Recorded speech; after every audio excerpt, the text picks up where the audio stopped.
शिवसेनेचे मंत्री आणि नेत्यांनी मुख्यमंत्री देवेंद्र फडणवीस यांची वर्षा निवासस्थानी भेट घेतली। शिवसेनेच्या आमदारांची कामं होत नसल्याची तक्रार घेऊन मुख्यमंत्र्यांची त्यांनी भेट घेतली। रात्री उशिरापर्यंत याबाबत बैठक झाली। कर्जमाफी या विषयावर शिवसेना आणि भाजप यांच्यातील फ्लोअर मॅनेजमेंट सुधारण्यासाठी देखील मुख्यमंत्र्यांनी शिवसेनेच्या नेत्यांशी चर्चा केली। शिवसेना आणि भाजप आमदारांमध्ये वेगवेगळ्या डिपार्टमेंटमध्ये जो कामांसाठी निधी वाटप होतं त्यामध्ये सेना आमदारांवर अन्याय होतो अशी आमदारांची तक्रार होती। येत्या 18 तारखेला बजेट आहे आणि त्यामध्ये ही कामं झाली नाहीत तर भ्रमनिरास होईल अशी आमदारांना भीती आहे, म्हणून ही भेट घेण्यासाठी आपण आलो अशी प्रतिक्रिया शिवसेनेचे राज्यमंत्री विजय शिवतारे यांनी दिली आहे। सेंट्रल रोड फंडमध्येही सेना आमदारांना फंड मिळत नाही अशी तक्रार होती। या सगळ्यावर आता भाजपचे 3 आणि शिवसेनेच्या 3 मंत्र्यांची समिती नेमून समन्वय राखला जाणार आहे। बैठकीला शिवसेनेचे मंत्री दीपक केसरकर, एकनाथ शिंदे, दिवाकर रावते, भाजपचे गिरीश बापट, विनोद तावडे उपस्थित होते।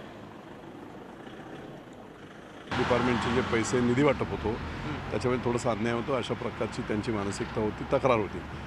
गेल्या 7-8 महिन्यापूर्वी आदरणीय पक्षप्रमुख उद्धवसाहेब ठाकरे आणि पक्षाचे वेगवेगळ्या भागातील असलेले पक्षप्रतोद त्या सर्वांची एक बैठक झाली होती आणि कामांच्या संदर्भातल्या याद्या त्या उद्धवसाहेबांच्या समोर त्या मुख्यमंत्री महोदयांना दिल्या होत्या आणि त्यातली जी काही कामं यायला हवी होती या बजेटला ती येताना दिसत नव्हती, काही कामं झाली नव्हती आणि म्हणून आता बजेट आहे 18 तारखेला, तर त्या दरम्यान जर ही कामं आली नाहीत तर कदाचित पूर्णच भ्रमनिरास होईल अशा प्रकारची भीती काही आमदारांना वगैरे होती आणि म्हणून मग ती अनरेस्ट होती आणि म्हणून मुख्यमंत्री महोदयांचा वेळ घेऊन सर्वच मंत्री आणि आमदार आम्ही सर्वजण इथे आलो होतो।